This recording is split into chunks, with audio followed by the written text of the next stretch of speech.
for billions of dollars. We don't ask for popularity or power, just smooth sailing, just to make it through this life, through the years, through the week. Shucks, make it through the day without too many bumps and bruises, turbulence and tribulations. Some smooth sailing.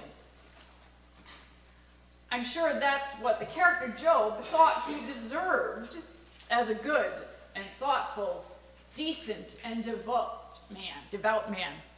As I said before, a landowner, a husband, a friend, a father. Wanted, expected smooth sailing, but no, that's not how the story, that's not how life, the universe, and even faith works. As I said earlier, Job's cattle, livestock, crops, his farm, his livelihood is wiped out, his children are slaughtered, his friends and his wife turn on him. Why? Just because a roll of the heavenly dice, I guess. A wager. He suffers through no fault of his own. He suffers at the whims and the forces and the powers beyond his control. The story of Job, and specifically this passage, these words of God to the suffering and questioning Job, tell us that, there probably really isn't that much karma at work in the world. In this life, there really isn't necessarily cosmic reward or punishment. Life is at the mercy of, life. Chaos. You can only control so much. And as you get older, don't you realize you think what you can control, even that slips away. We cannot prepare and plan and produce smooth sailing in this life, which is in our gospel from Mark, literally what the disciples, the followers of Jesus, are not experiencing smooth sailing. No, not out in the sea, not in their little boats. The wind kicks up and it's blustery and blows once placid waters into waves that crash against and push the boats around and pour the sea spraying and swamping into the boats, with no smooth sailing in sight. I imagine that there are some who were still attempting to row or paddle or steer or whatever you do in a boat, hoping to get to land. Others may be futilely using anything, grabbing whatever they could to scoop that water out of the boat, vainly. And then there are others, I'm sure, who just sat there, frozen in terror, paralyzed in fear, giving up, perhaps mumbling some desperate prayers as they've simply resigned themselves to the fate, given up any hope, any thought of smooth sailing. Hey, how about just getting to the other side? And as Bob's so well connected in his liturgy, we, the church, the big church, and especially we here at Village, in our lives, we might feel like we're in that boat. And, we are. We're all in the same boat, so to speak. In our lives, and as a church, it really doesn't look like there's smooth sailing sometimes in sight.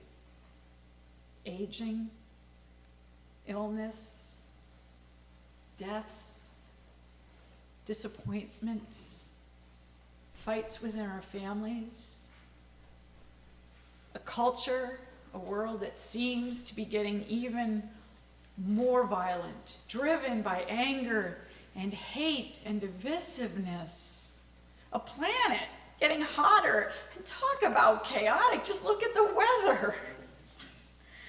Forget about smooth sailing. It feels like we're even losing our safe harbors. And to top it off, where's Jesus? Where is Jesus? Oh, I know. In the gospel, he's curled up in the corner, sleeping like a baby. course, it's probably much needed. After all, the exhaustion of teaching, healing, feeding. What did he have done? 7 miracles? Tom, you counted it? By this point in this gospel, he'd done 7 miracles already. And he was doing this not just with his closest friends and followers, but Jesus was meeting the needs of random people, crowds, people who seemed to come at him with endless needs and little to give back. There he is, asleep. At the wheel? Not even at the wheel. At least the disciples, though, they could see him. Even if, he was napping away any care of the world, even for them. We look around and what do you see? We see ourselves. We look around. We see old faces that we've known for so long. We see new faces. We look and we see ourselves. And it doesn't seem enough. Enough to power us through to the calmer, deeper waters, to get us easily to the other side, whatever that might be. So no smooth sailing, and never enough. Never enough money, people, time, energy, love. There's something that's also really important, maybe more important than money and that kind of thing. Whatever, there's never enough. If we just stop and sit for a moment, I bet all of us can put ourselves in the disciples' shoes. We can feel like we are in the same boat. So, when their muscles got tired of their seemingly vain exertions, after trying to take care of themselves, the followers of Jesus turned to him. And luckily, when you think about it, luckily they have the sense to not literally emulate him. Like some would do, is like, just do what would Jesus do? Okay, let's all take a nap. No, thank God they didn't do that. No, they don't emulate him and lay down and curl up in a ball in the bottom of the boat. No, they desperately call upon him. And in one of the most honest prayers I've ever heard, don't you care? What an honest prayer. Don't you care, Jesus? And how does he respond? How does he respond? This is your time to chime in. What does Jesus say? Peace, be still. Peace, be still. I love those words. I love time to just soak up some calmness, to have peace like a river. There's a song. Peace like a river and float me to the other side. But to whom does Jesus say these words? To the disciples? Nope. Not in this story. That's not Jesus' words to the disciples. Peace be still is said to the wind and the waves, to the churning, chaotic sea. And of course, one of, I'm sure, the points of this story is to marvel at the divine potency, the power to calm chaos, the power to still a storm.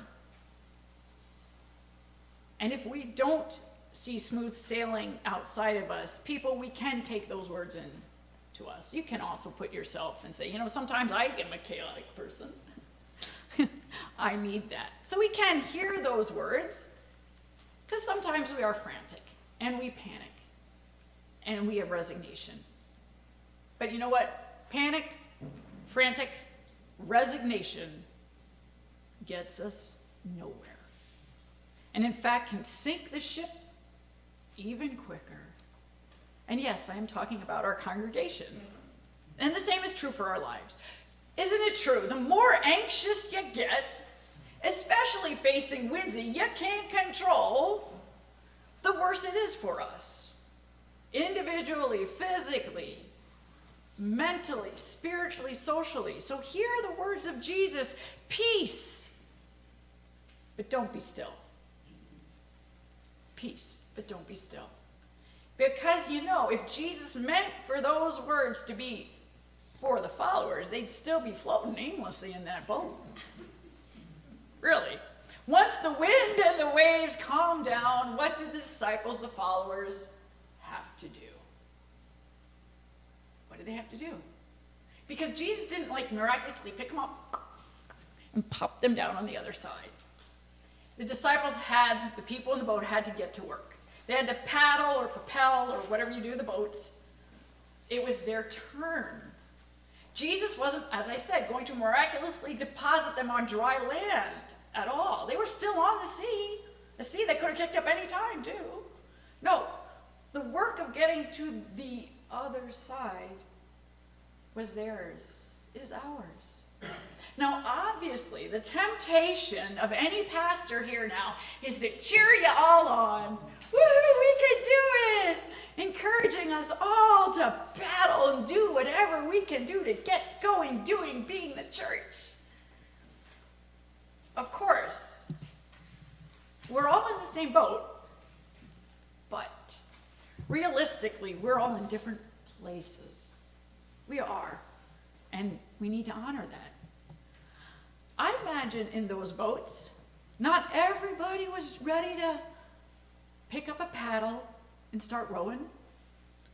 I imagine that some were like, what's the use of unfurling those sails? Now there's no wind. I imagine there were some that weren't ready to pitch in. Because, you know, some people need to take time to deal and sit in that fear. They need time to recover. And you know what? That's okay.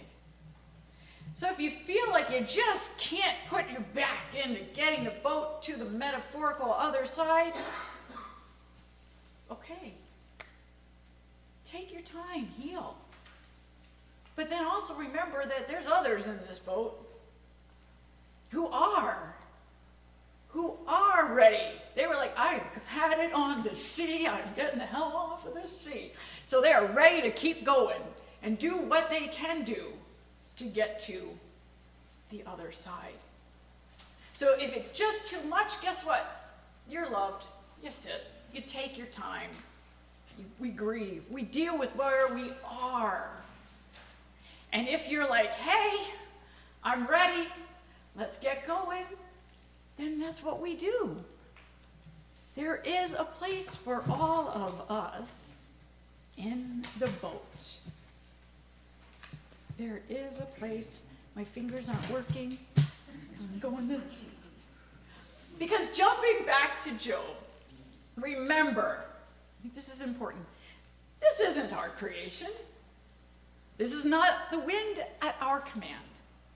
It's not our sea to cross or cajole. It's not even our boat. This ain't my boat. It ain't your boat. This is God's boat. This is God's, and we get to go along for the ride, whether it is topsy-turvy or smooth sailing. Amen.